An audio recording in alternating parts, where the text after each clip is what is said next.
கம்பனை பற்றி காத தூரம் பேசலாம், ஆனால் நேரத்தின் அருமை கருதி கம்பனை தாண்டி பெரிய புராணம். ரொம்ப சுவாரஸ்யமாக ஒரே ஒரு பாட்டு தான். ஆரம் தாண்டிகை ஆடையும் கந்தையே. இந்த சிவபெருமானுடைய அடியார்களை டிஃபைன் பண்ணுறது. எப்படி இருப்பாங்க? இப்போ இருக்கிற சாமியார்களை நினச்சிக்கூடாது நீங்கள். சிவபெருமானுடைய அடியார்கள் எப்படி இருப்பார்? ஆரம் தாண்டிகை ஆடையும் கந்தையே. ட்ரெஸ்ஸில் கிழிஞ்சு போச்சு. பாரம் ஈசன் பணி அல்லது ஒன்று இல்லார். ஈசனுக்கு தொண்டு செய்வதை தவிர வேற சிந்தனையே கிடையாது. ஈர அன்பினர், அன்பு கொண்டவர்கள், யாதும் குறைவிலார். எனக்கு அந்த லைன் தான் ரொம்ப பிடிக்கும். யாதும் குறைவிலார். ஏன்னா தமிழ் சொன்னது நமக்கு செல்வம் என்பது சிந்தையின் நிறைவு. எவ்வளோ பணம்டா, பாண்ட்ஸில் இருக்கு, ஷேர்ஸில் இருக்கு, கிரிப்டோ கரன்சியில் வச்சிருக்கான், அதை வச்சிருக்கான். ஒரு செகண்ட் தூங்கலை மனுஷன்.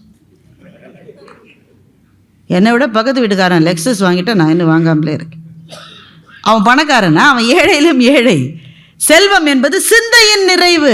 இவர்களுக்கு காசே கிடையாது. இருக்கிற ட்ரெஸ்ஸு கிழிஞ்சிருக்கு, சோறு கிடைக்குமா கிடைக்காதுன்னு தெரியாது.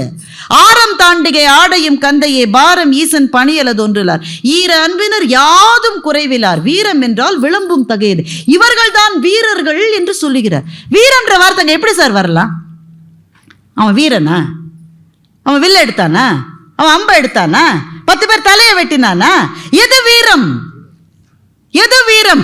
எதற்குமே அஞ்சாது வாழ்கிறானே அவன் வீரன் என்று சேக்கிழார் நமக்கு சொல்லுகின்றார். அவனுக்கு அச்சமே கிடையாது. என் பாஸ் என்ன சொல்லுவாரோ, பாஸுக்கு பாஸ் என்ன சொல்லுவாரோ, பக்கத்து வீட்டுக்காரர் என்ன நினைப்பாரோ, என் மனைவியின் வீட்டார் என்னை தவிர ஒரு பயம் கிடையாம வாழறான் பாருங்க, அவன் வீரன். ஈர அன்பினர் யாதும் குறைவிலார். வீரம் என்றால் விளங்கும் தகையதே என்று சிவனடியார்களை சேக்கிழார் சொல்லுகின்றார்.